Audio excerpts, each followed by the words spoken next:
The following is regarding an event that happened to me last night at my former occupation. I say former because I resigned earlier this morning as soon as I awoke from my restless slumber. The following sounds so unbelievable, and that is my very reason for posting it here. I'm not worried about releasing this information to the public, as my former employers wouldn't worry of concealing ridiculous-sounding matters, or they will have me institutionalized shortly after writing this. However, none of that matters, since I may save everyone the trouble by relieving myself from my progressing madness. I used to be an operations manager at a secret government facility located in Alaska. Whereabouts exactly, unfortunately, I can't recall, as we were always blindfolded before the transportation would take us there. Before I continue, I'm aware how cliché this all sounds, considering how most people on these forums post. But it is the only other way I can tell these events the way they happened. It's not so much cliché as it is coincidental, but I digress. I had a clearance alpha, the highest level of clearance that was given within our facility. What this means is that I was permitted everywhere on the premises, everywhere except the door. That is all it was known by. This door didn't have a name, but everyone knew about it. The really scary thing is, I and a couple other of my colleagues could use our keycards to open the door, but we were informed that no one should unless it was a top emergency, aka Code Red. Yesterday, I had to work an extra long shift. Fortunately, I had my friend and colleague Donald to accompany me as we did our routine inspection of the facility. The task alone takes all day, and coupled with the fact that the facility had very important leaders attending meetings that day, didn't help matters. Donald and I, though, always had the best of conversations, and truly, his talks always helped make the day go quicker. I hate it when the bigwigs mess up our day. With their random appearances, bastards always show up unannounced and ruin the entire day, Don said in his usual sarcastic tone. I feel you, Don. It's not like we have enough to do already, I reply in my equally sarcastic tone. Me and Donald were undoubtedly the two most sarcastic people within the entire facility. You know, the way they treat us sometimes is just despicable. They hold no regard for human life. Why some of the sickening things that they do here just makes me feel like vomiting, Donald blurted out. What things? I know the heads here are a bunch of assholes, but I wouldn't call it sickening, I replied with confusion. I must admit that Donald seemed more agitated today than usual. Sure, we had a longer shift today than normal, but it never made him talk so aggressively. You just don't know about the horrible things that they do here, Mike. I have seen things that cannot be unseen. What sort of things? I reply, now feeling a bit uneasy. In some of the lower sectors here, they do horrible experiments. Horrible experiments, I asked. Yesterday, after you left for the transport, I stayed behind. I had always been curious of the activities going on in the lower sectors. And, Donald, what did you do? I cut him off anxiously. I was called to relieve the surveillance system operator so we could go take a piss or something anyway. While he was gone, I noticed that one of the cameras was on the lower sectors. I was curious, so I zoomed in on camera 6. There was a guy that I have never seen before, was running through some corridors. Was he a worker? I asked. No, or at least I didn't think so. He wasn't wearing a uniform or anything. He looked like a normal citizen. Anyway, a voice was talking to him over the intercom. They were telling him that it was searching for him, that his only choice was to run and hide because there was no escape. Did he see what it was? I asked as we were making our way through the main hall of the top level. Yes, it looked like it had a very muscular, bear-looking body with a lion's mane, but its head, I've never seen such a thing. Best I can describe is that it had the head of a bird, but instead of feathers it was fur and had long razor teeth. Its eyes, oh God, its eyes. Donald, calm down. We don't need to draw attention, I said in a hushed tone. Donald continued, but now with a quieter tone about him. "Sorry, but those eyes, they were black, completely black, with the exception of 2 tiny white dots at the center. It was like staring into the abyss, like they say, and he was staring back. What it did next." Donald was getting very shaky by this time, far from his usual composed nature. What he said next, though, sent chills throughout my entire body. It tore the guy completely to shreds. Not even his bones were left. It crushed his bones as if they were nothing more than crackers. All that was left was a pool of blood. That damn thing actually started to lick up the blood with its long anteater-like tongue. Donald was starting to grow louder again. "Donald, calm down. I'm sure there's a..." No. I know what I saw, and I don't care if it costs me my life. I am going to expose everything that is going on. I will bring this facility down," Donald screamed as he ran towards the stairs. "Donald!" I cried to no avail.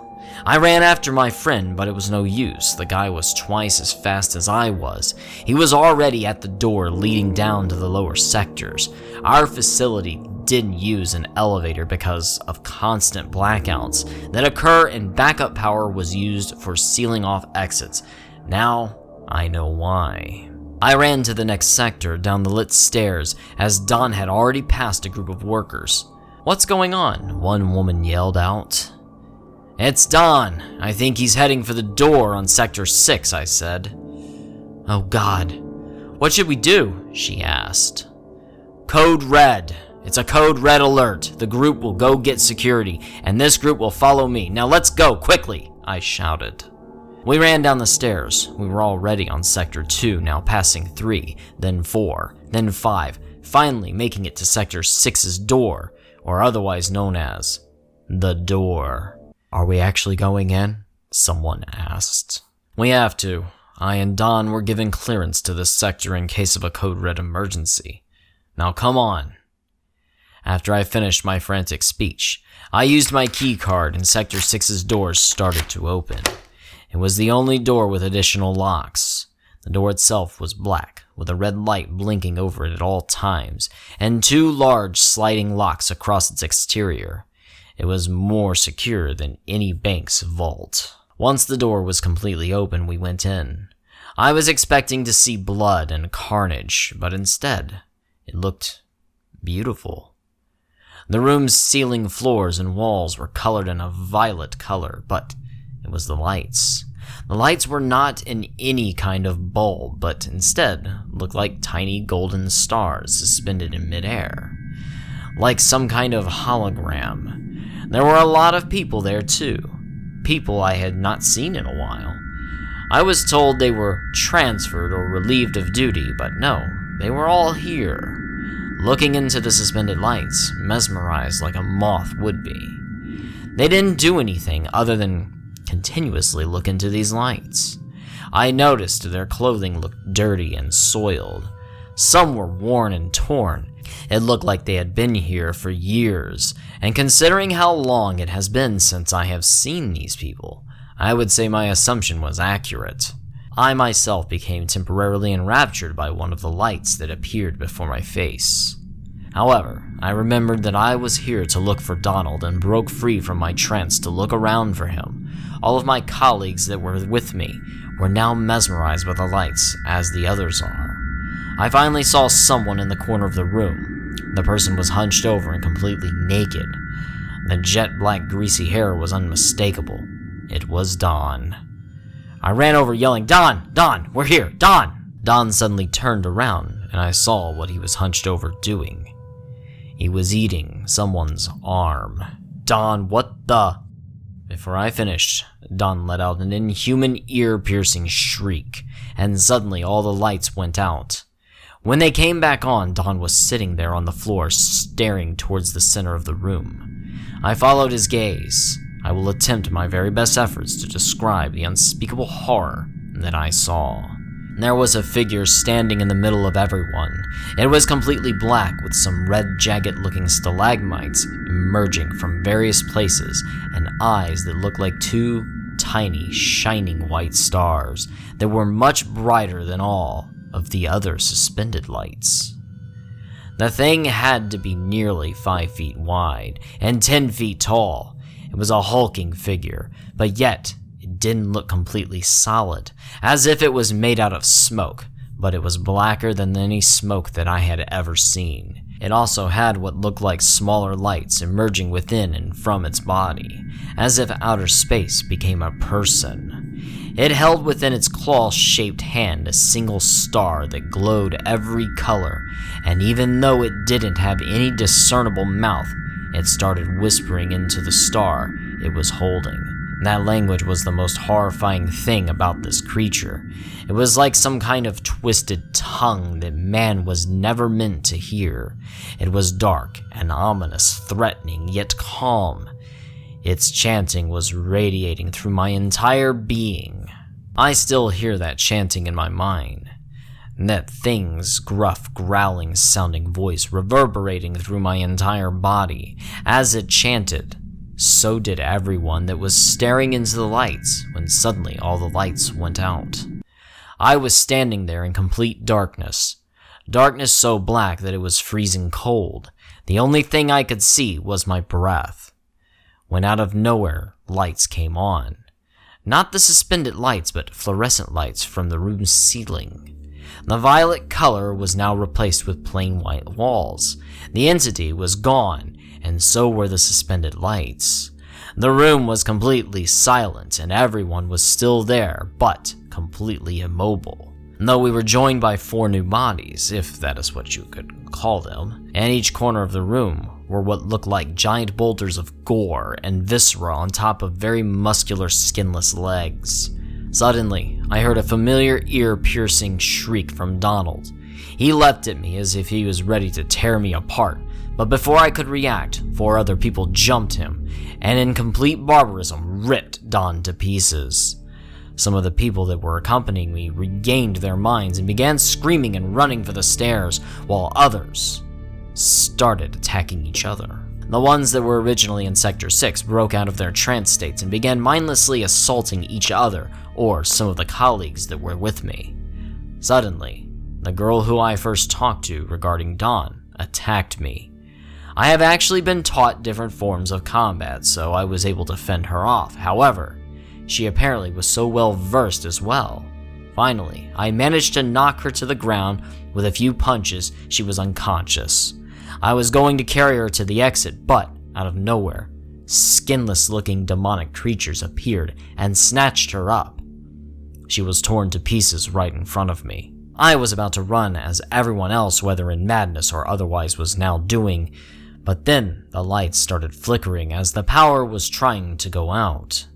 I was getting trampled by the fleeting mass of people running for the stairs, while others were being mutilated by the skinless creatures. All I could do was crawl with all my might towards the stairs, and just hope that none of those creatures would notice me. I crawled with a heavy, beaten body to the stairs, and then started crawling up the dark stairs that were being illuminated by flashing red lights from the code red alert that I issued earlier. I crawled for what seemed like hours up seemingly countless numbers of stairs. As I was nearing the top, everything went black. Next thing I know, I awoke sometime the next morning, which is today, in a hospital. I was found by a rescue team and transported to a hospital somewhere in Juneau, is what I was told. I was released this afternoon and am typing this now. I am going to send this to every platform that I can, hoping that someone might believe me. There are secrets out there that are never meant to be uncovered. There are places humans should never go, and there are words that man should never hear or utter. Out of all the things I witnessed, nothing was as terrible as the creatures chanting. I can't bear that voice in my head any longer, nor the memory of the stairs of madness. Thank you for watching, and if you enjoyed this video, please give a like, leave a comment, and subscribe. Perhaps click the bell for notifications, and remember, hell is empty, and the devils are here.